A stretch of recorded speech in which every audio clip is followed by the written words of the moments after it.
그들의 기술력은 분명 훌륭했습니다. 하지만 우리는 정치적 계산에 따라 결국 유럽을 선택했습니다. 그땐 그게 정답이라고 믿었죠. 그리고 지금 우리는 뼈저리게 후회하고 있습니다. 왜 한국을 놓쳤는지, 왜 다시 그들을 찾을 수밖에 없었는지, 이제 그 이야기를 들려드리겠습니다. 사연 시작 전 구독과 좋아요로 한국 방산을 응원해주세요. 저는 폴란드 육군정보과 출신으로 지금은 국방부 산하방산협력부서에서 근무하고 있습니다. 현역 시절에는 K2 전차의 실전 성능 시험에 직접 참여했고 제대 이후에는 한국과의 방산협력기획 업무를 맡았습니다. 그 누구보다 한국 무기의 기술력과 가능성을 믿었고 또 그들과의 신뢰가 어떤 가치를 가지는지 몸으로 체감한 사람이었습니다. 그래서였을 겁니다. 그 신뢰가 흔들리는 낌새를 저는 남들보다 훨씬 먼저 느낄 수밖에 없었습니다. 처음 한국 무기를 접했던 건 2019년이었습니다. 그때 저는 대위 계급으로 기갑부대에 근무하고 있었습니다. 노후화된 T-72 전차들이 고장나는 일이 잦아지면서 새로운 전차 도입이 시급한 상황이었죠. 독일의 레오파르트2, 미국의 M1A2 에이브람스, 그리고 한국의 K2 흑표가 후보에 올라 있었습니다. 솔직히 말하면 처음엔 K2에 대해 회의적이었습니다. 한국, 아시아 어딘가에 있는 나라의 전차가 유럽 전선에서 제대로 작동할까? 그런 편견이 있었던 게 사실입니다. 하지만 첫 시험 사격날, 그 편견은 산산조각이 났습니다. K2 흑표가 표적을 향해 포를 발사하는 순간 그 정확성과 위력은 경이로웠습니다. 120mm 활강포에서 뿜어져 나온 포탄이 2km 떨어진 표적을 정확히 관통하는 모습을 보면서 저는 무릎을 쳤습니다. 이게 진짜구나. 더 놀라운 건 기동성이었습니다. 55톤이라는 무게에도 불구하고 K2는 마치 스포츠카처럼 민첩하게 움직였습니다. 험지 돌파 능력, 선회 반응 속도, 가속력까지 모든 면에서 기존에 우리가 알던 전차의 개념을 뛰어넘었습니다. 이 전차 도대체 누가 만든 거야? 제 옆에 있던 중령이 중얼거렸습니다. 저도 같은 생각이었습니다. 그날 오후 한국 기술진들과 첫 미팅을 가졌습니다. 그들의 태도에서 느낀 건 자신감이었습니다. 거만하지도 않고 비굴하지도 않은 그저 자신들이 만든 무기에 대한 확고한 믿음이 있었습니다. 저희 K2는 폴란드의 지형과 기후에 최적화할 수 있습니다. 한국 측 수석 엔지니어가 말했습니다. 필요하다면 소프트웨어부터 하드웨어까지 모든 걸 폴란드 실정에 맞게 조정하겠습니다. 그 말을 들으면서 저는 깨달았습니다. 이들은 단순히 무기를 파는 게 아니라 진짜 파트너가 되려고 한다는 걸. 독일이나 미국 업체들이 이미 완성된 제품이니 그냥 쓰라는 식이었다면 한국은 함께 만들어가자는 접근이었습니다. 실제 성능 시험은 더욱 인상적이었습니다. 영하 20도의 혹독한 추위 속에서도 K2는 완벽하게 작동했습니다. 엔진 시동부터 포탑 회전, 사격 통제 시스템까지 모든 게 정상이었습니다. 반면 경쟁 모델들은 저온에서 각종 오류를 보였죠. 이거 정말 대단한데요? 시험에 참관했던 국방부 간부가 감탄했습니다. 그날 저녁 숙소에서 동료들과 맥주를 마시며 이야기를 나눴습니다. 한국인들 정말 제대로 만들었네. 기술력이 이 정도일 줄 몰랐어. 가격도 합리적이고. 하지만 그 순간 저는 묘한 예감을 느꼈습니다. 이렇게 좋은 조건인데 과연 우리가 끝까지 이들과 함께 할 수 있을까? 정치적 변수들이 개입하면 어떻게 될까? 그 예감은 불행히도 현실이 되었습니다. 그 무렵부터 저는 보고서를 작성할 때마다 한 단어에 오래 머무르게 되었습니다. 지연, 재조정, 기술적 협의. 그 단어들 사이에 숨겨진 뜻이 무엇인지 누구보다 잘 알았기에 제 손끝은 자꾸만 멈칫했고 키보드를 두드리는 속도도 느려졌습니다. K2 전차, K9 자주포, 천무다연장 로켓. 우리는 이 한국산 무기들과 함께 불안한 동부 전선을 안정시켰고 노후 장비를 빠르게 대체할 수 있었으며 무엇보다 예상보다 빠른 납품과 교육 덕분에 현장에서의 사기까지 크게 올릴 수 있었습니다. 저는 직접 K9 자주포의 훈련 과정을 지켜봤습니다. 한국 교관들이 우리 포병들에게 사격 요령을 가르치는 모습은 인상적이었습니다. 언어의 장벽을 느낄 수 없을 만큼 유창한 설명. 그리고 무엇보다 성에 있는 태도로 소통했습니다. 이 자주포는 3분 내에 진지를 이탈할 수 있습니다. 한국 교관이 설명했습니다. 적의 대포병 레이더에 탐지되기 전에 안전지역으로 이동 가능하죠. 실제로 그랬습니다. 사격 후 신속한 진지 이탈 능력은 기존 견인포와는 차원이 달랐습니다.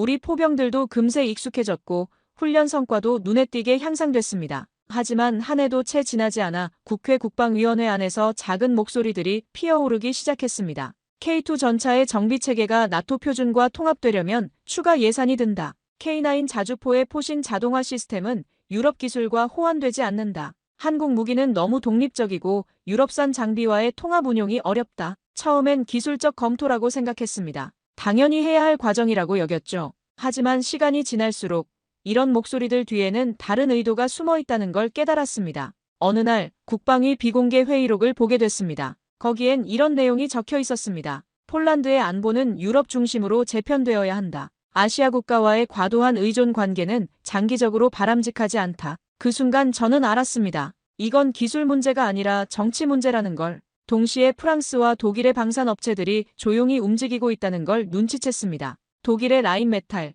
프랑스의 넥스터그들은 자국 무기 체계의 유럽 통합성과 유지비 효율을 강조하며 우리 정치인들에게 꾸준히 자료를 전달하고 있었습니다. 라인메탈의 영업 담당자는 비공식 석상에서 이렇게 말했습니다. 레오파르트는 이미 유럽 전역에서 검증된 전차입니다. 부품 공급망도 안정적이고 정비 인력도 풍부하죠. 반면 K2는 글쎄요, 아직 검증이 부족하지 않나요? 프랑스 대사는 비공식 간담회 자리에서 K사 자주포의 유럽 내 정비 인프라를 언급하며 유럽 중심의 협력 전략이 우선되어야 한다고 조심스럽게 말했습니다. 그 말에 한국은 유럽의 일부가 아니다라는 함의가 담겨 있다는 걸 저는 그리고 제 동료들 대부분이 알고 있었습니다. 저는 이런 변화를 한국 측에 어떻게 설명해야 할지 고민됐습니다. 기술적으로는 문제 없는데 정치적으로 문제가 생겼다. 그건 말이 되지 않았습니다. 한국 실무진과의 정기 화상회의에서 그들은 여전히 성실했습니다. 우리가 요청한 모든 기술 자료를 준비해왔고 추가 개선 사항도 제안했습니다. 하지만 저는 그들의 눈빛에서 미묘한 변화를 감지했습니다. 불안함이었습니다. 혹시 저희가 놓치고 있는 부분이 있나요?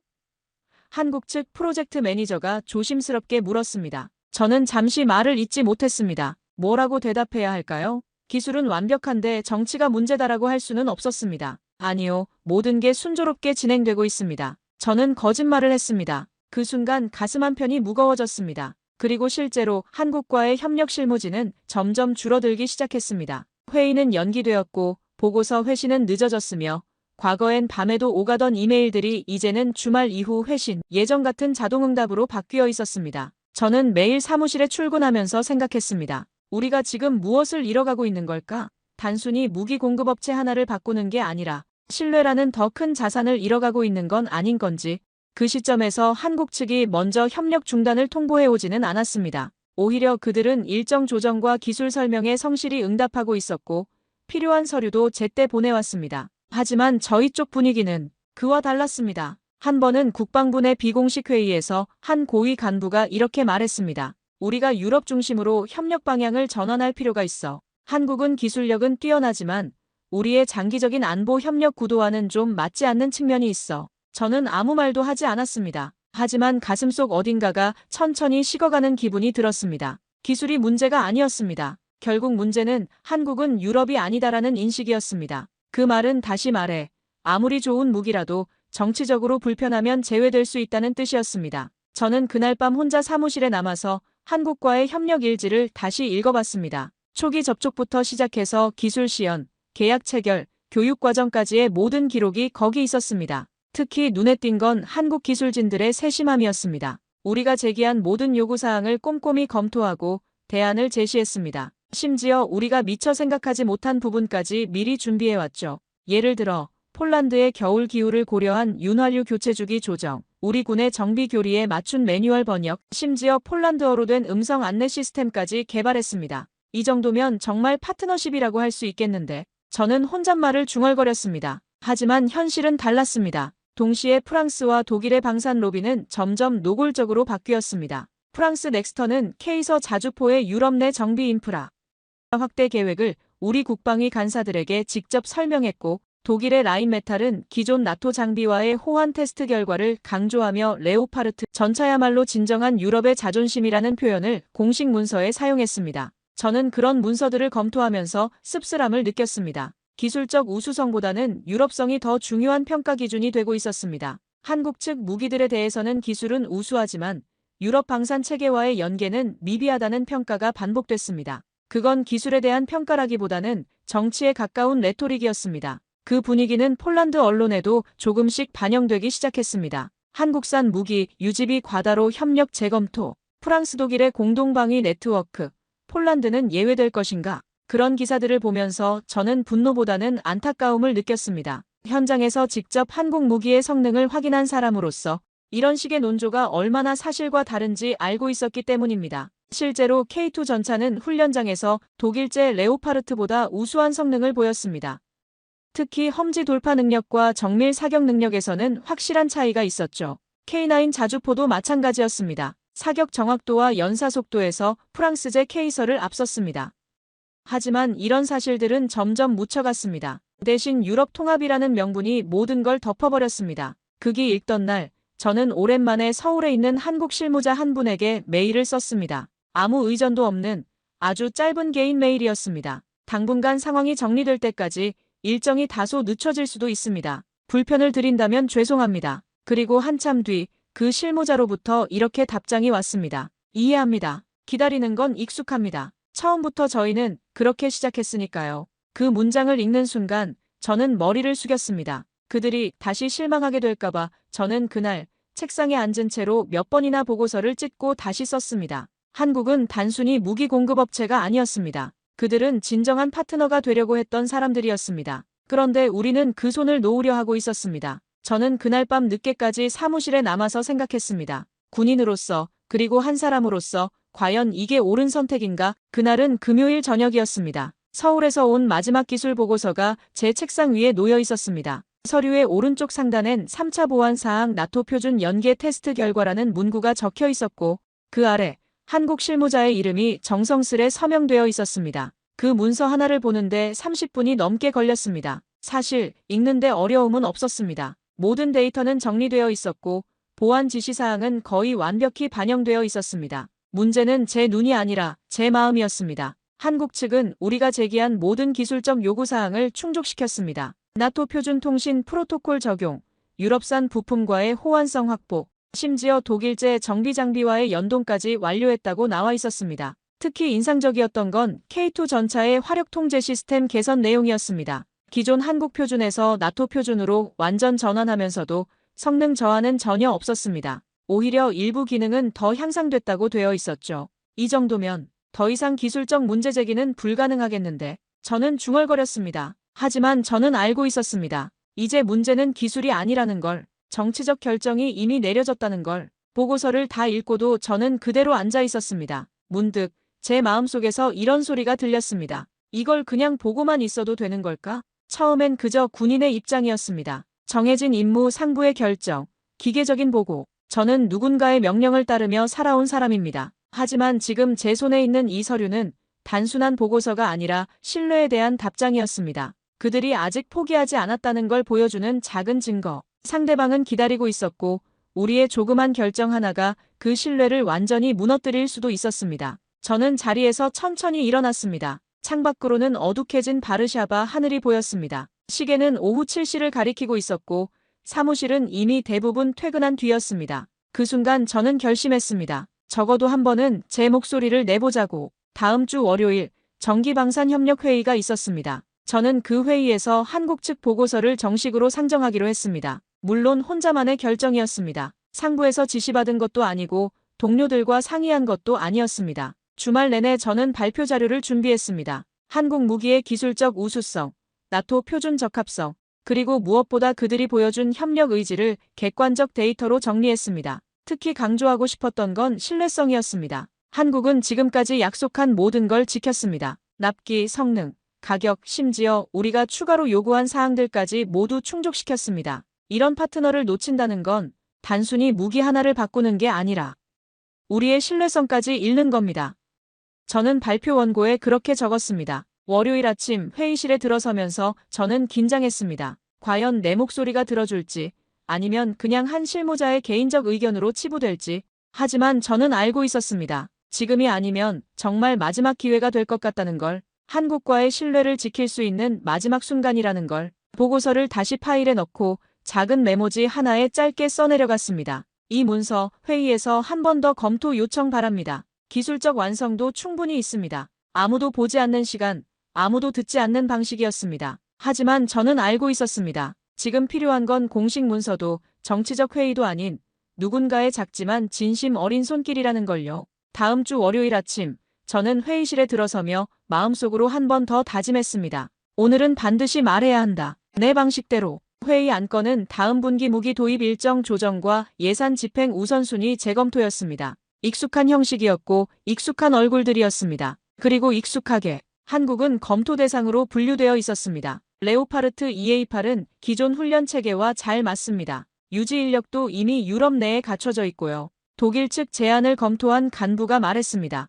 그에 비해 K2는 탁월한 전차지만 나토 표준 적용에는 아직 미흡하다는 평가도 있고 또 다른 참석자가 덧붙였습니다. 저는 그 순간을 기다렸습니다. 회의는 그런 흐름으로 흘러갔습니다. 마치 미리 짜인 각본처럼. 그 순간 저는 조용히 손을 들었습니다. 저기, 말씀 중에 죄송합니다만 K2 전차의 표준 통합 테스트 자료 지난주에 한국에서 보완된 내용 받아보셨습니까? 잠깐 정적이 흘렀습니다. 몇몇이 서류를 넘기며 확인했고 어떤 이는 고개를 갸웃거렸습니다. 저는 미리 준비한 서류를 책상 위에 펼치며 말했습니다. 이 보고서에 따르면 최신 업데이트로 나토 전술 통제 체계와의 연계가 정상 작동됩니다. 사격 통제, 위치 추적, 무선 통신 모두 실시간 대응 가능하다는 게 확인됐습니다. 회의실 분위기가 미묘하게 바뀌었습니다. 몇몇 참석자들이 저를 쳐다봤고 어떤 이는 관심 있는 표정으로 자료를 들여다봤습니다. 구체적으로 어떤 개선이 이루어졌죠?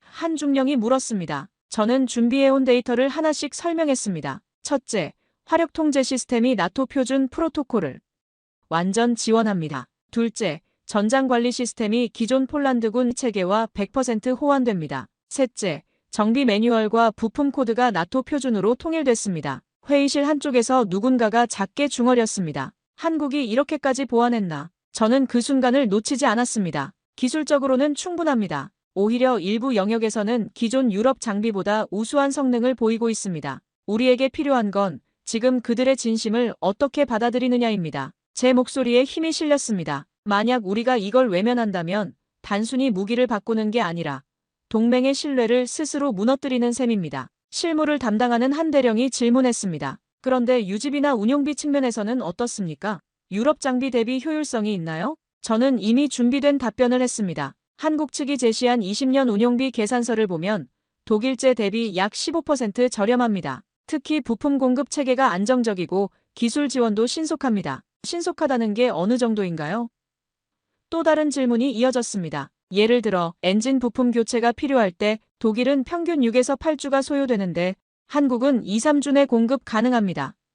기술진 파견도 72시간 내 이루어집니다. 회의는 예상보다 길어졌습니다. 하지만 저는 그것만으로도 성과라고 생각했습니다. 적어도 오늘은 한국에 대한 진지한 논의가 이루어졌으니까요. 결론은 단순한 보류가 아닌 추가 검토 후 유보 결정이 내려졌습니다. 누군가는 이렇게 말할지도 모릅니다. 결정 난 것도 아닌데 뭐가 바뀌었느냐고. 하지만 저는 알고 있었습니다. 오늘 그 자리에서 처음으로 누군가가 한국 측 자료를 진지하게 읽기 시작했다는 것. 그것만으로도 작은 균열이 생긴 것입니다. 회의가 끝나고 나오는 길에 한 간부가 저에게 다가왔습니다. 자료 잘 봤습니다. 한국 쪽이 이렇게 성실하게 대응하고 있는 줄 몰랐네요. 저는 고개를 숙이며 답했습니다. 그들은 처음부터 그랬습니다. 다만 우리가 제대로 보지 않았을 뿐이죠. 그리고 저는 그 작은 균열이 신뢰 회복의 시작이 되기를 조용히 바라고 있었습니다. 며칠 뒤 복도에서 한 간부와 마주쳤습니다. 그는 평소엔 저에게 별다른 관심도 없던 사람이었습니다. 무표정한 얼굴,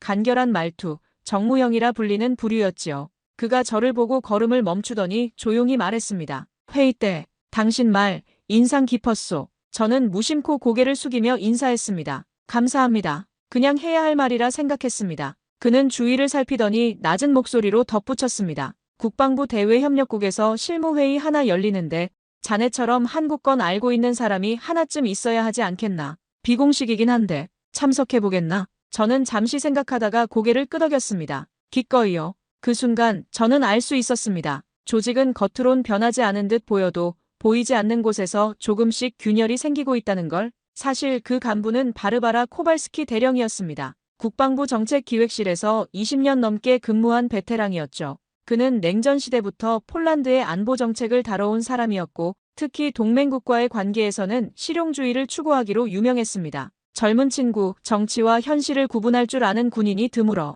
그가 저에게 한 말이었습니다. 대부분은 위에서 시키는 대로만 하거나 아니면 감정적으로 반발하거나 둘 중 하나지. 근데 자네는 데이터로 말하더군. 며칠 뒤 저는 그 비공식 실무회의에 참석했습니다. 회의실 안에는 국방부 정책실 인원 몇 명, 외교부 연락관, 그리고 예상치 못했던 사람 하나가 앉아 있었습니다. 대통령실 방산 전략 자문관. 그는 말이 없었지만 메모지에 무엇인가를 계속 적고 있었습니다. 회의 주제는 다변화된 방산 협력 전략의 필요성이었습니다. 공식적으로는 그랬지만 실제로는 한국과의 관계 재정립에 대한 논의였습니다. 코발스키 대령이 먼저 입을 열었습니다. 현재 유럽 중심 전략의 한계점을 짚고 넘어가야 할 것 같습니다. 독일과 프랑스의 방산업체들이 제시하는 조건들을 보면 과연 우리에게 유리한지 의문입니다. 외교부 연락관이 자료를 펼치며 말했습니다. 독일 라인메탈의 레오파르트 제안을 보면 기술 이전은 제한적이고 가격은 예상보다 높습니다. 반면 한국의 K2는 기술 이전에 적극적이고 현지 생산까지 고려하고 있죠.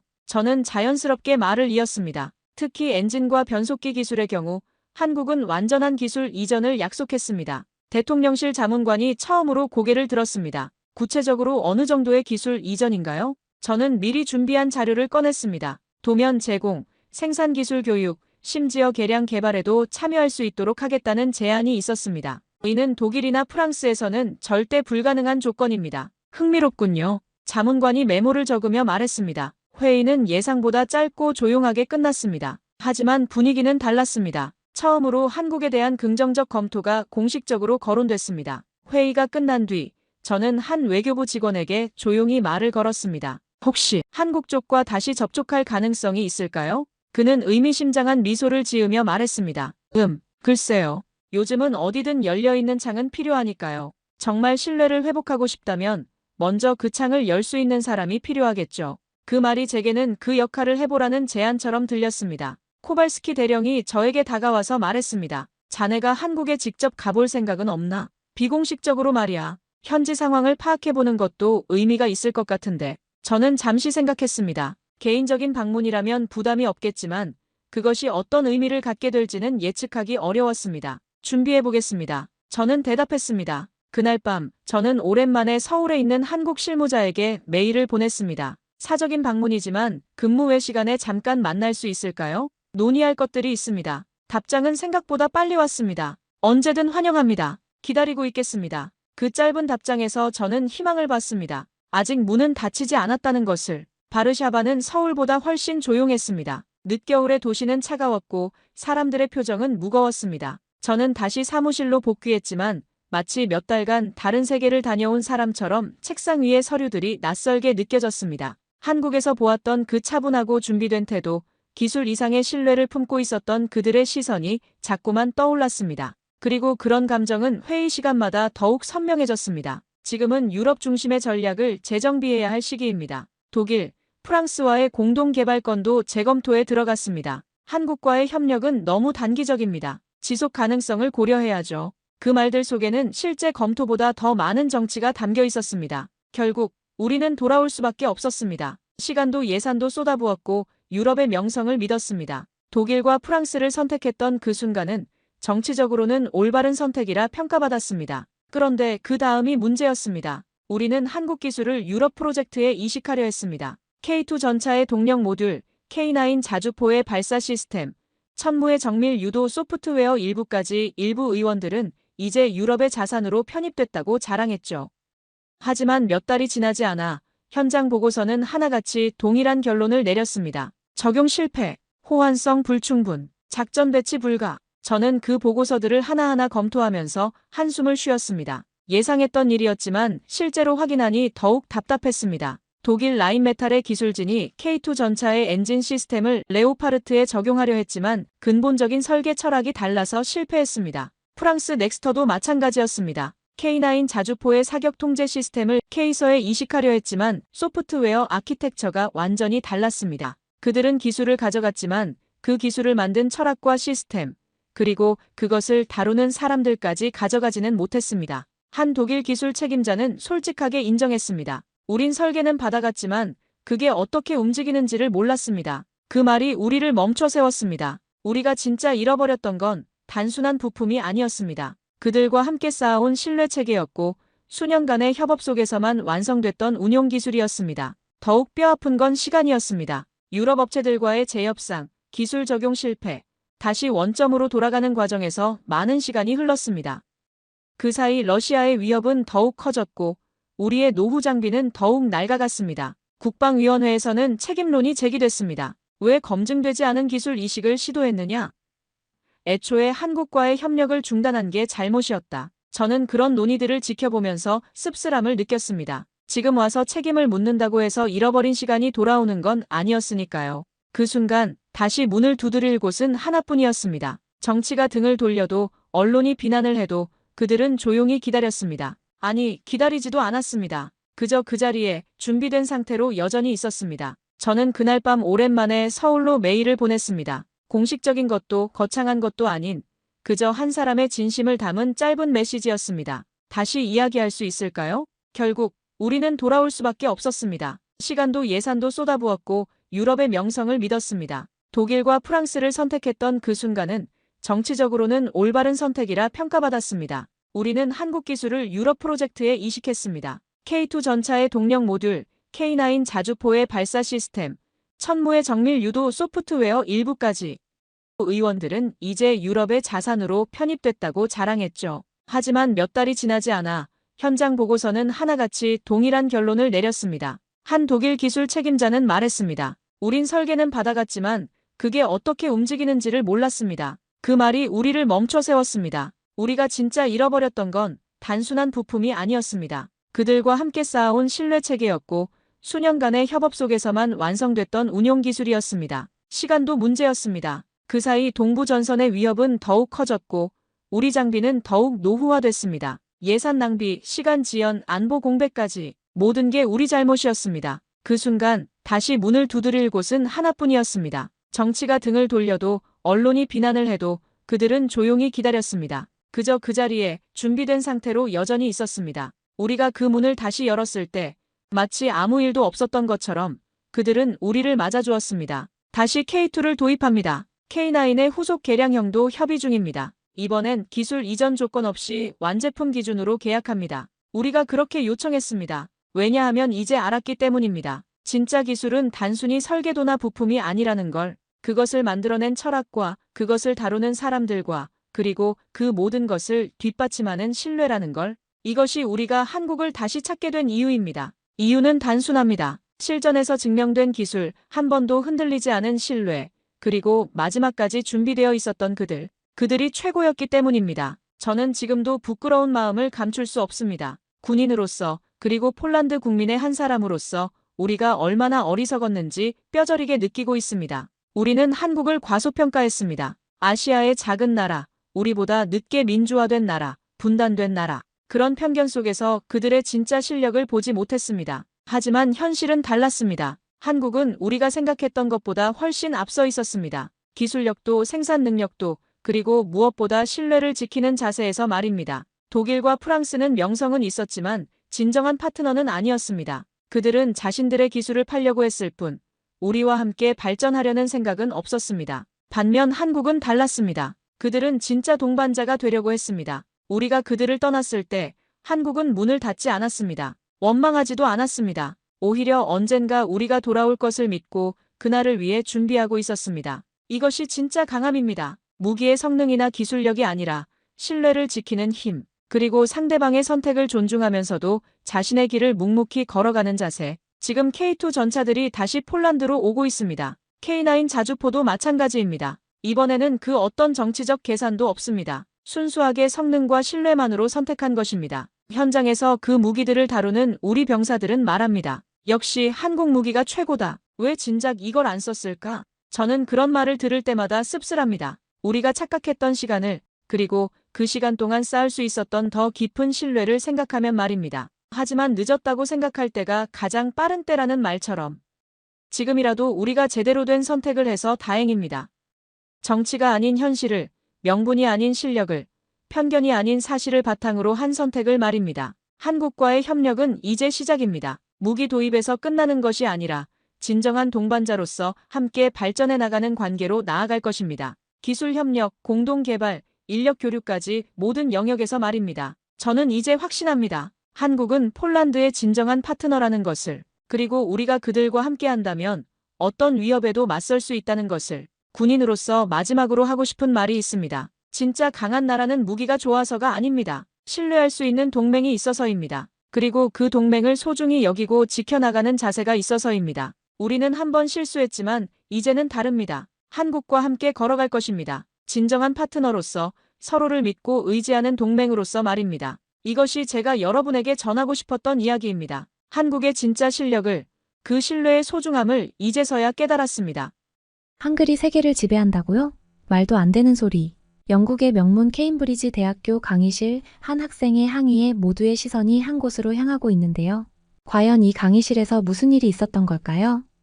안녕하세요. 저는 케임브리지 대학교 언어학과 3학년에 재학 중인 엠마 브라운이에요. 제가 한글과 사랑에 빠진 건 순전히 우연이었답니다. 아니, 이제 와서 생각해보면 운명이라고 해야 할 것 같네요. 모든 건 작년 여름방학 때 일어났어요. 당시 저는 그저 평범한 영문학도였죠. 셰익스피어를 읽으며 영국식 홍차를 즐기는 게 제 일상이었거든요. 그런데 어느 날 도서관에서 우연히 집어든 책 한 권이 제 인생을 뒤흔들어 놓았어요.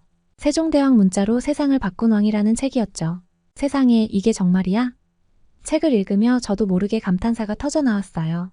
한 사람의 노력으로 새로운 문자가 탄생했다니 믿기지 않았거든요. 그날 이후 저는 한글에 완전히 빠져버렸답니다. K-팝을 들으며 한글을 익히고 한국 드라마를 보며 문화를 배웠죠. 심지어 김치 만들기에 도전했다가 기숙사 냉장고를 점령해버린 일도 있었어요.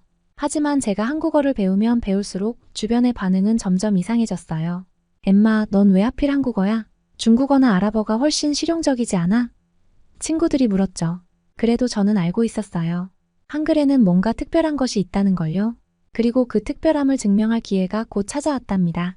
그날은 평범한 월요일 아침이었어요. 여느 때와 같이 언어학 수업을 들으러 가는데 왠지 모르게 가슴이 두근거리더라고요. 마치 뭔가 큰일이 일어날 것 같은 예감이 들었다고 할까요? 강의실에 들어서자마자 존슨 교수님의 표정이 심상치 않아 보였어요. 평소엔 온화한 미소를 지으시던 분이 그날따라 비장한 표정을 짓고 계셨거든요. 그리고 왕리의 모습도 눈에 띄었죠. 그는 늘 앞자리에 앉아 있었는데 오늘따라 유독 자신만만해 보였어요. 여러분, 오늘은 아주 중요한 주제를 다루겠습니다. 교수님의 목소리가 강의실에 울려 퍼졌어요. 그 순간 모든 학생들의 시선이 일제히 앞으로 쏠렸죠. 2050년이 되면 지구상의 언어 90%가 사라질 겁니다. 순간 강의실이 얼어붙는 것 같았어요.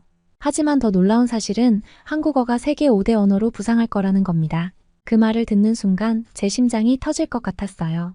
주변에서는 놀란 목소리들이 들려왔지만 저는 마치 축제라도 벌어진 것처럼 기뻤답니다. 그런데 그때였어요. 잠깐만요, 교수님. 왕리의 목소리였어요. 그는 벌떡 일어나 손을 들었죠.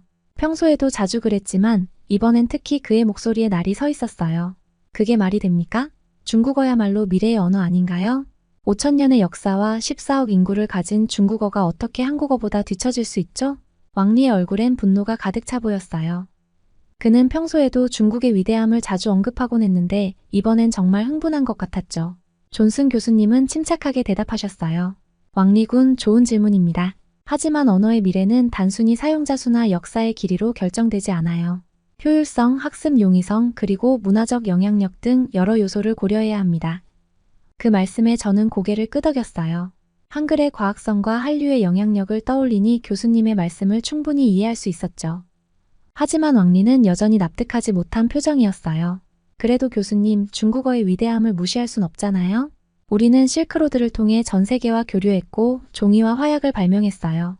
그런 문화적 유산을 가진 언어가 어떻게 뒤처질 수 있나요? 왕리의 말에 몇몇 학생들이 동조하는 것 같았어요. 사실 저도 중국의 역사와 문화의 위대함은 인정할 수밖에 없었죠. 하지만 그게 전부는 아니라는 걸 알고 있었어요. 교수님은 잠시 생각에 잠기셨다가 말씀하셨어요. 여러분, 이건 아주 중요한 논점이에요. 역사와 전통도 중요하지만 현대사회에서 언어의 역할은 그것만으로 결정되지 않습니다. 예를 들어 한글은 디지털 시대에 아주 적합한 문자 체계를 가지고 있어요. 컴퓨터나 스마트폰에서 입력하기 쉽고 정보 전달의 효율성이 높죠. 그 말씀에 저는 또 한 번 놀랐어요. 그동안 한글의 과학성에 대해 들어왔지만 이런 측면은 미처 생각해보지 못했거든요. 교수님은 계속해서 말씀하셨어요. 게다가 문화적 영향력도 중요합니다. 최근 한류의 영향으로 전 세계 젊은이들이 한국어를 배우고 있어요. 이런 추세가 계속된다면 한국어의 위상은 더욱 높아질 겁니다. 왕리는 여전히 불만스러운 표정이었지만 더 이상 반박하지 않았어요. 대신 그의 눈빛에서 뭔가 결심한 듯한 기색이 느껴졌죠. 수업이 끝나고 나오는데 왕리가 제게 다가왔어요. 엠마, 넌 정말 한국어가 중국어를 이길 거라 생각해? 그의 목소리에 도전장이 느껴졌어요. 물론이지. 전 자신 있게 대답했어요. 한글은 배우기 쉽고 과학적이야. 게다가 한류의 힘을 봐. 전 세계 사람들이 K-팝을 들으며 한국어를 배우고 있잖아. 왕리는 코웃음을 치며 말했어요. 그래, 한국은 K-팝이나 드라마로 유명하지. 하지만 그게 다야. 중국어는 수천 년의 역사와 철학을 담고 있어. 공자와 노자의 언어라고. 그걸 어떻게 이길 수 있겠어? 그의 말에 잠시 주춤했지만 곧 마음을 다잡았어요. 역사만이 전부는 아니야, 왕리. 현재와 미래도 중요해. 한글은 미래를 위해 만들어진 문자야. 세종대왕님이 모든 사람이 쉽게 배우고 쓸 수 있게 만드셨다고. 왕리는 그 말을 듣자 잠시 생각에 잠겼어요. 그러다 갑자기 말했죠. 좋아, 그럼 내기를 하자. 다음 주까지 2050년 세계 언어 지도 리포트를 쓰는 거야. 누구의 주장이 더 설득력 있는지 교수님께 판단받자고. 저는 잠시 망설였지만 곧 결심했어요. 좋아, 받아들이지. 그렇게 우리의 언어 대결이 시작되었답니다. 그날 밤 저는 도서관에 틀어박혀 한글에 관한 모든 자료를 뒤졌어요. 그리고 그곳에서 제 운명을 바꿀 또 하나의 책을 발견하게 되었죠. 그 책은 한글의 디지털 혁명이라는 제목이었어요. 책을 펼치자마자 놀라운 사실들이 눈에 들어왔어요. 한글이 컴퓨터와 스마트폰에서 얼마나 효율적으로 사용되는지, 그리고 인공지능 시대에 한글이 얼마나 큰 장점을 가지고 있는지에 대한 내용이었죠. 특히 눈에 띄는 부분이 있었어요. 한글은 다른 문자 체계에 비해 정보 입력 속도가 최대 7배 빠르다라는 구절이었죠. 이건 정말 대단한 장점이라고 생각했어요. 빠르게 변화하는 현대 사회에서 정보를 빠르게 입력하고 처리하는 능력은 정말 중요하니까요. 그리고 또 하나 한글의 과학성에 대한 내용도 있었어요. 한글의 자음과 모음이 어떻게 인간의 발음 기관을 본떠 만들어졌는지, 그리고 그것이 얼마나 논리적이고 체계적인지에 대한 설명이 있었죠. 이런 과학성 때문에 한글은 외국인들도 비교적 쉽게 배울 수 있다는 거예요. 이 모든 정보를 접하면서 저는 점점 더 한글의 매력에 빠져들었어요. 그리고 동시에 왕리와의 대결에서 이길 수 있다는 자신감도 생겼죠. 다음날 캠퍼스에서 왕리를 마주쳤어요. 그는 여전히 자신만만한 표정이었죠. 엠마, 어때? 포기할 준비는 됐어? 저는 미소를 지으며 대답했어요. 전혀. 오히려 더 흥미진진해졌어. 넌 어떤 주장을 할 건데? 왕리는 잠시 망설이더니 말했어요. 난 중국어의 역사적 중요성과 현재의 경제적 가치에 대해 쓸 거야. 중국이 세계 최대의 시장이 되어가는 상황에서 중국어의 중요성은 더욱 커질 수밖에 없어. 그의 말에 일리가 있다고 생각했어요. 하지만 저에겐 더 강력한 무기가 있었죠. 그래, 그건 중요한 포인트야. 하지만 난 미래에 초점을 맞출 거야. 디지털 시대, 그리고 그 이후의 시대에 한글이 얼마나 적합한지에 대해 쓸 거거든. 왕리의 표정이 살짝 흔들렸어요. 아마도 그는 이런 접근 방식을 예상하지 못했던 것 같아요. 그렇게 우리의 대결은 계속되었고 일주일 동안 우리는 각자의 주장을 뒷받침할 증거들을 모았어요. 저는 한류의 영향력, 한글의 과학성, 디지털 시대의 적합성 등을 중심으로 리포트를 작성했죠. 드디어 리포트 제출 날이 왔어요. 존슨 교수님은 우리의 리포트를 꼼꼼히 읽어보셨고 일주일 후에 결과를 발표하겠다고 하셨죠. 그 일주일이 정말 길게 느껴졌어요. 하지만 마침내 결과 발표 날이 왔고 교수님은 우리를 따로 불러 의견을 들려주셨어요. 두 분 다 아주 훌륭한 리포트를 써주셨어요. 왕리군의 중국어의 역사적, 경제적 중요성에 대한 분석은 매우 설득력 있었습니다. 그리고 엠마 양의 미래 지향적 접근과 한글의 과학성, 그리고 디지털 시대의 적합성에 대한 논리도 정말 인상적이었어요. 그리고 교수님은 미소를 지으며 말씀하셨어요. 이 주제에 대해 더 깊이 있는 토론이 필요할 것 같습니다. 다음 수업 시간에 여러분의 의견을 함께 나눠보는 것이 어떨까요? 중국어와 한국어의 미래에 대해 전체 학생들과 함께 토론해보면 좋을 것 같아요. 그 말씀을 듣는 순간 저는 흥분과 긴장이 동시에 밀려왔어요. 전체 학생들 앞에서 제 의견을 발표한다니 떨리기도 했지만 한편으로는 기대되기도 했죠. 왕리는 여전히 자신만만한 표정이었어요. 그는 코웃음을 치며 제게 말했죠. 엠마, 다음 토론에서는 내가 확실히 이길 거야. 중국어의 위대함을 모두에게 보여주겠어. 넌 그저 앉아서 배우기나 해. 그의 말에 저는 속으로 불끈 화가 났지만 겉으로는 침착함을 유지했어요. 오히려 이런 그의 태도가 제게는 더 큰 동기부여가 되었죠. 한글의 우수성을 증명해 보이겠다는 결심이 생겼죠. 토론 준비를 위해 도서관으로 향하는 발걸음이 가벼웠어요. 한글의 미래를 증명할 수 있는 기회가 온 거니까요. 하지만 제가 도서관 서가 사이에서 발견한 놀라운 책 한 권이 이 토론을 준비하는 제 방식을 완전히 바꿔놓게 될 줄은 꿈에도 몰랐답니다. 문자의 탄생 세계 문자 체계의 역사. 이 책을 펼치는 순간 저는 완전히 빠져들고 말았어요. 특히 세종대왕과 한글 창제에 대한 부분에서 눈을 뗄 수가 없었죠. 세종대왕은 단순히 새로운 문자를 만든 것이 아니라 인간의 발음 기관을 과학적으로 분석하여 그에 맞는 문자 체계를 고안해냈다. 이 구절을 읽는 순간 소름이 돋았어요. 15세기에 이런 과학적인 접근을 했다니 정말 놀라웠죠. 그리고 바로 다음 장에서 알파벳의 역사를 다루고 있었어요. 페니키아 문자에서 시작해 그리스, 로마를 거쳐 현대의 알파벳으로 발전해온 과정이 상세히 설명되어 있었죠. 그런데 여기서 흥미로운 점을 발견했어요. 알파벳은 주로 상업적 필요에 의해 발전했다는 거예요. 반면 한글은 백성들의 문맹 퇴치를 위해 만들어졌다는 점이 크게 대비되었죠. 와, 이거야말로 한글의 진정한 가치잖아. 저도 모르게 소리를 질렀다가 사서 선생님께 혼났어요. 하지만 너무 신나서 어쩔 수 없었어요. 다음날 아침 강의실로 향하는 길에 왕리를 마주쳤어요. 그는 여전히 자신만만한 표정이었죠. 엠마, 준비는 잘 돼가? 난 벌써 다 끝냈어. 중국 문자의 5000년 역사를 보면 내 주장은 아무것도 아닐 거야. 그의 말에 저는 미소를 지으며 대답했어요. 역사만큼이나 중요한 건 그 문자의 본질적 가치야, 왕리. 오늘 내 발표를 기대해도 좋아. 강의실에 들어서자 긴장감이 감돌았어요. 존슨 교수님께서 토론의 시작을 알리셨죠. 자, 오늘은 세계 언어의 미래에 대해 토론해 보겠습니다. 먼저 왕리군부터 발표를 시작해주세요. 왕리는 자신만만하게 앞으로 나섰어요. 그의 발표는 중국어의 오랜 역사와 현재의 경제적 영향력에 초점을 맞추고 있었죠. 중국어는 5000년의 역사를 가진 세계 최고의 언어입니다. 공자, 노자와 같은 위대한 철학자들의 사상을 담고 있죠. 또한 현재 14억의 사용자를 가진 세계 최대의 언어 시장이기도 합니다. 미래의 글로벌 비즈니스에서 중국어의 중요성은 더욱 커질 것입니다. 왕리의 발표가 끝나자 교실에는 박수 소리가 울려 퍼졌어요. 저도 인정할 수밖에 없었죠. 그의 주장은 설득력이 있었어요. 하지만 제 차례가 되자 저는 깊게 숨을 들이쉬고 천천히 앞으로 나섰어요. 여러분, 언어의 가치는 단순히 그 역사의 길이나 사용자의 수로만 결정되지 않습니다. 오히려 그 언어가 얼마나 과학적이고 배우기 쉬우며 현대 사회에 적합한지가 더 중요하죠. 그리고 저는 세종대왕과 한글 창제의 이야기를 들려주었어요. 어떻게 한 명의 왕이 백성들을 위해 새로운 문자 체계를 만들었는지, 그리고 그 문자가 얼마나 과학적이고 체계적인지를 설명했죠. 한글은 단순히 소리를 표기하는 수단이 아닙니다. 인간의 발음 기관을 정확히 분석하여 만들어진 과학적 문자 체계죠. 이런 특성 때문에 한글은 어떤 언어의 발음도 정확하게 표현할 수 있습니다. 그리고 마지막으로 제가 발견한 가장 흥미로운 점을 언급했어요. 더욱 놀라운 것은 한글의 디지털 시대 적합성입니다. 한글은 다른 문자 체계에 비해 컴퓨터나 스마트폰에서의 입력 속도가 최대 7배나 빠르다고 합니다. 빠르게 변화하는 현대 사회에서 이는 엄청난 장점이 될 수 있습니다. 제 발표가 끝나자 교실은 잠시 조용해졌어요. 그리고 곧이어 토론이 시작되었죠.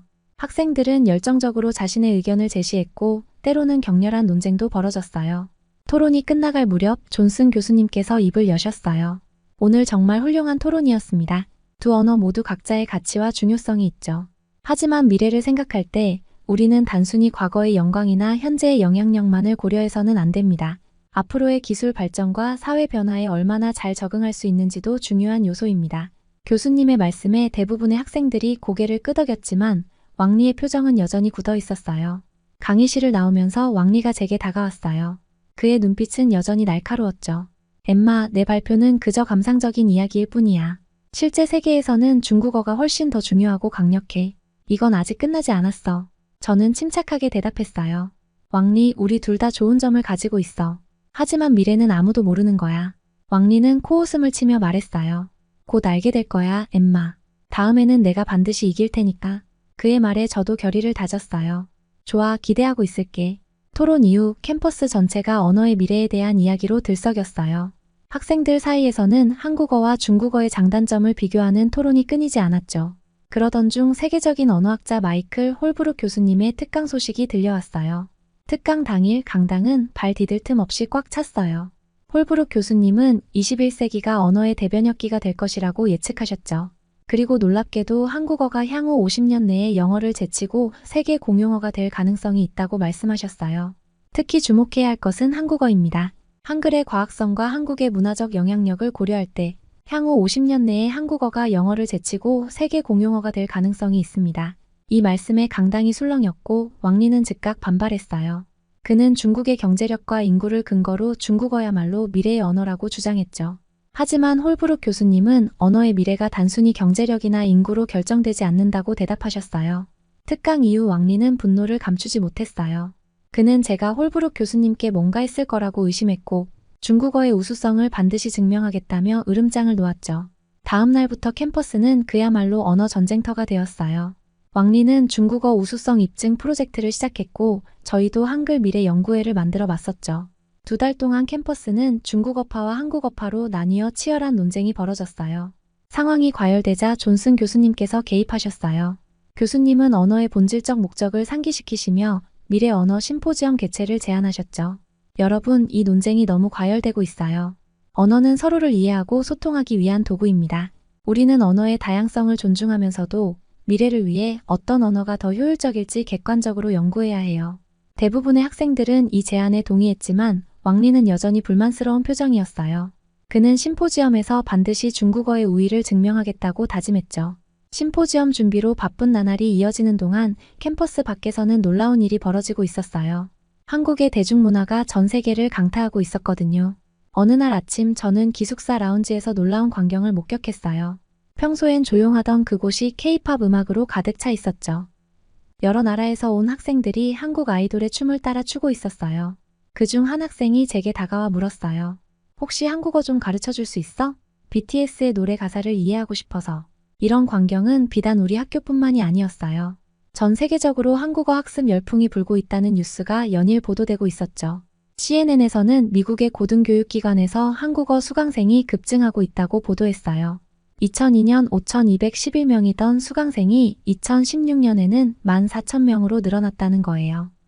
특히 놀라웠던 건 글로벌 언어학습 앱 듀오링고의 통계였어요. 하지만 이게 끝이 아니었죠. 한국어가 앱에서 7번째로 많이 학습된 언어로 나타났대요. 심지어 한국어 과목을 새로 개설하자마자 20만 명이나 되는 수강생이 몰렸다고 해요. 이런 소식을 접할 때마다 가슴이 뛰었어요. 제가 주장해온 한글의 미래가 현실이 되어가고 있다는 느낌이 들었거든요. 하지만 왕리의 반응은 달랐어요. 그는 이런 현상을 일시적인 유행일 뿐이라며 일축했죠. K-팝이나 드라마는 그저 표면적인 인기일 뿐이야. 진정한 언어의 가치는 그 깊이에 있는 거라고. 그의 말에 저는 반박했어요. 문화야말로 언어를 배우는 가장 강력한 동기가 될 수 있어. 사람들이 즐기면서 자연스럽게 언어를 익히는 거야. 우리의 논쟁은 점점 더 치열해졌어요. 하지만 이번에는 제가 더 자신감 있었죠. 현실이 제 주장을 뒷받침하고 있었으니까요. 그러던 어느 날 존슨 교수님께서 흥미로운 제안을 하셨어요. 여러분, 이론적인 논쟁도 좋지만 실제로 한국어와 중국어가 어떻게 사용되고 있는지 살펴보는 것도 중요합니다. 이번 주말에 현지 조사를 해보는 건 어떨까요? 차이나타운과 코리아타운을 방문해서 각 언어의 사용 실태를 관찰해보는 거예요. 이 제안에 모두가 흥미를 보였어요. 왕리조차도 이 아이디어에 동의했죠. 주말이 되자 우리는 두 팀으로 나뉘어 현장 조사에 나섰어요. 저는 코리아타운 팀에 합류했고 왕리는 당연히 차이나타운 팀을 이끌었죠.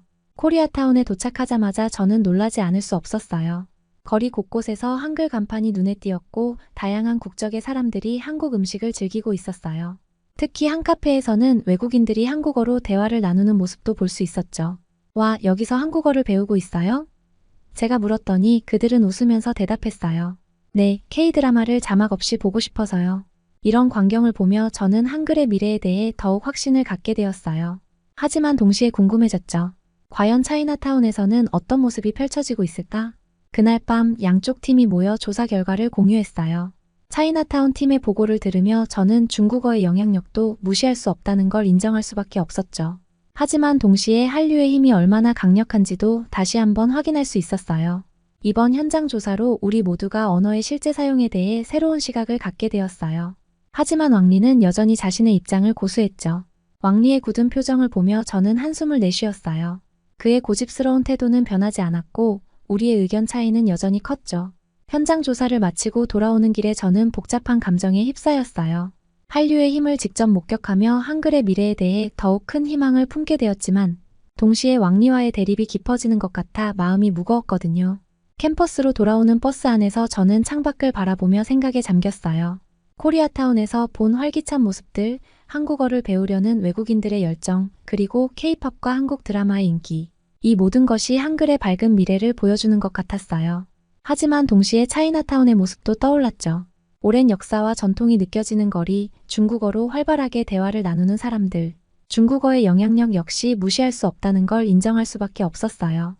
버스가 캠퍼스에 도착했을 때 저는 결심했어요. 앞으로의 심포지엄 준비에 더욱 열심히 임해야겠다고요. 한글의 우수성을 객관적으로 입증할 수 있는 더 많은 자료를 수집하고 더 설득력 있는 주장을 준비해야겠다고 생각했죠. 그날 밤 도서관에서 늦게까지 공부하며 저는 다짐했어요.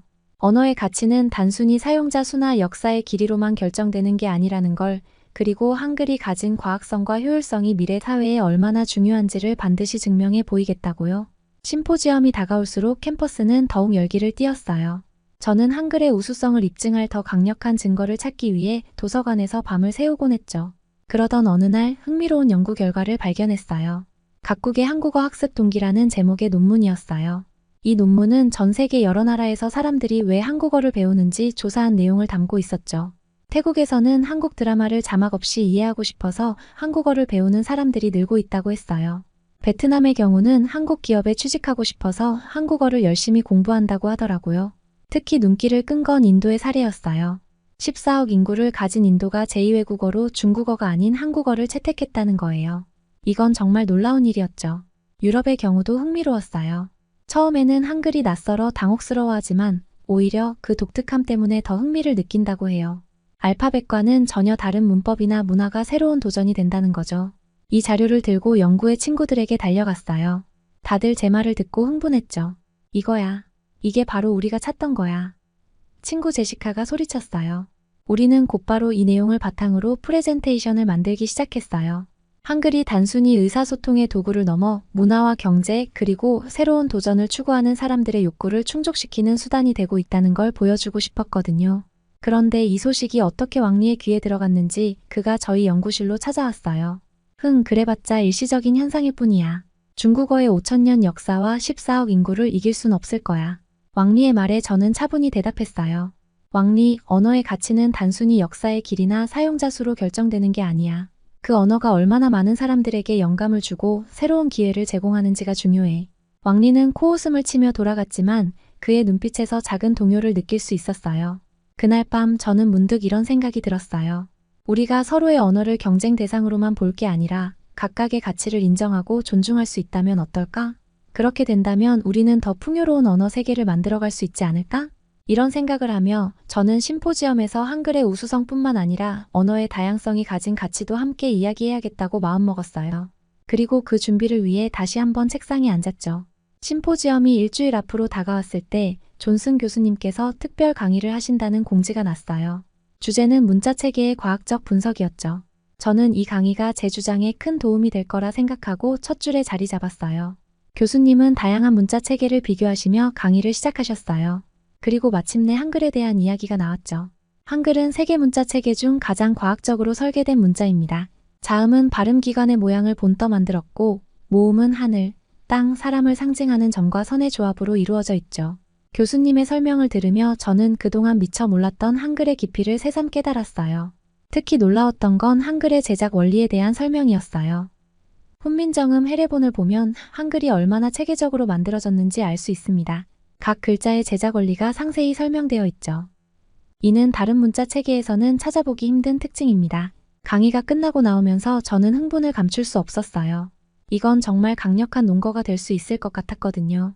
하지만 그때 왕리가 다가왔어요. 과학적이라고? 그래, 인정할게. 하지만 중국어 한자는 그 자체로 하나의 예술이야. 수천 년의 역사와 문화가 담긴 글자라고. 저는 잠시 생각하다 대답했어요. 맞아, 왕리. 한자의 아름다움과 깊이는 정말 대단해. 하지만 우리가 논의하는 건 미래의 언어야. 빠르게 변화하는 세상에서 어떤 문자가 더 효율적일지 생각해봐야 하지 않을까? 왕리는 무언가 말하려다 그만두고 돌아갔어요. 그의 표정에서 작은 변화를 느낄 수 있었죠. 그날 밤 저는 한글의 과학성에 대해 더 깊이 연구하기 시작했어요. 특히 디지털 시대에서 한글의 장점에 주목했죠. 컴퓨터나 스마트폰에서 한글을 입력하는 속도가 다른 문자 체계보다 훨씬 빠르다는 연구 결과를 발견했을 때는 정말 기뻤어요. 또한 인공지능과 자연어 처리 분야에서도 한글이 가진 장점을 찾아냈어요. 한글의 체계적인 구조가 기계 학습에 매우 적합하다는 내용이었죠. 이 모든 자료를 정리하면서 저는 확신했어요. 한글은 단순히 대한민국의 문자가 아니라 전 세계가 주목해야 할 미래 지향적 문자 체계라는 걸요. 하지만 동시에 마음 한켠에서는 작은 걱정이 들었어요. 과연 이런 주장이 다른 언어를 무시하는 것은 아닐까? 어떻게 하면 한글의 우수성을 알리면서도 다른 언어의 가치도 인정할 수 있을까? 이런 고민을 안고 저는 심포지엄 발표 준비에 더욱 박차를 가했어요. 한글의 과학성과 미래 가치를 객관적으로 전달하면서도 언어의 다양성이 가진 중요성도 함께 이야기하고 싶었거든요. 심포지엄 전날 밤 저는 캠퍼스 카페에서 마지막 발표 준비를 하고 있었어요. 그때 옆 테이블에서 들려오는 대화가 제 귀를 사로잡았죠. 난 정말 오징어 게임 때문에 한국어를 배우기 시작했어. 근데 배우면 배울수록 이 언어가 얼마나 재미있는지 몰라. 호주에서 온 교환학생의 말이었어요. 그 말을 들으며 저는 문득 깨달았죠. 언어는 단순한 의사소통 도구가 아니라 문화를 담는 그릇이라는 걸요. 이 생각을 안고 도서관으로 향했어요. 문화와 언어의 관계에 대한 자료를 더 찾아보고 싶었거든요. 그곳에서 흥미로운 논문 하나를 발견했어요. 언어는 그 나라의 문화와 사고방식을 반영한다. 따라서 새로운 언어를 배운다는 것은 새로운 세계관을 얻는 것과 같다. 이 구절을 읽는 순간 제 머릿속에서 퍼즐 조각이 맞춰지는 것 같았어요. 한류의 인기, 한국어 학습 열풍, 그리고 한글의 과학성. 이 모든 것이 하나로 연결되는 느낌이었죠. 밤새 자료를 정리하고 발표를 준비하며 저는 제 주장을 다듬어 나갔어요. 한글은 단순히 효율적인 문자 체계를 넘어 한국 문화의 정수를 담고 있으며 동시에 세계와 소통하는 창구라는 걸 보여주고 싶었거든요. 다음날 아침 심포지엄장으로 향하는 길에 왕리와 마주쳤어요. 그의 표정은 여전히 강경해 보였죠. 엠마, 오늘 내가 중국어의 우수성을 확실히 증명해 보이겠어. 5,000년의 역사와 문화를 가진 언어를 이길 순 없을 거야. 저는 한숨을 쉬며 대답했어요. 왕리, 우리가 서로의 언어를 이해하려 노력하는 게 더 중요하지 않을까? 하지만 왕리는 고개를 저으며 앞서 걸어갔어요.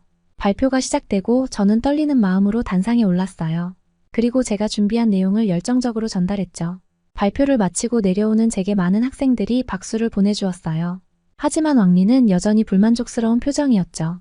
심포지엄이 끝나고 존슨 교수님께서 총평을 해주셨어요. 오늘 우리는 언어의 다양성과 각 언어가 가진 고유한 가치에 대해 배웠습니다. 중요한 것은 어떤 언어가 더 우수한가가 아니라 각 언어를 통해 우리가 얼마나 풍요로운 세계를 경험할 수 있는가 하는 것입니다. 그 말씀을 들으며 저는 제가 이 여정을 통해 얼마나 성장했는지 깨달았어요. 하지만 왕리는 여전히 고개를 젓고 있었죠. 그의 믿음은 변하지 않은 것 같았어요. 캠퍼스를 나서며 저는 미래에 대한 희망과 동시에 약간의 아쉬움을 느꼈어요. 언어의 경계를 넘어 서로를 이해하고 소통하는 세상을 만드는 것이 쉽지만은 않을 거라는 걸 깨달았거든요. 하지만 그 과정에서 한글이 중요한 역할을 할 수 있을 거라 여전히 믿었답니다. 학기의 마지막 수업, 존슨 교수님께서는 언어와 문화의 불가분한 관계에 대한 강의를 하셨어요. 언어는 단순한 의사소통 도구가 아닙니다. 그것은 한 문화의 정수를 담고 있는 그릇이죠. 언어를 배운다는 것은 곧 그 문화를 이해하는 것과 같습니다. 교수님의 말씀을 들으며 저는 그동안 한국어를 공부하면서 자연스럽게 한국 문화에 대해 얼마나 많이 알게 되었는지 깨달았어요.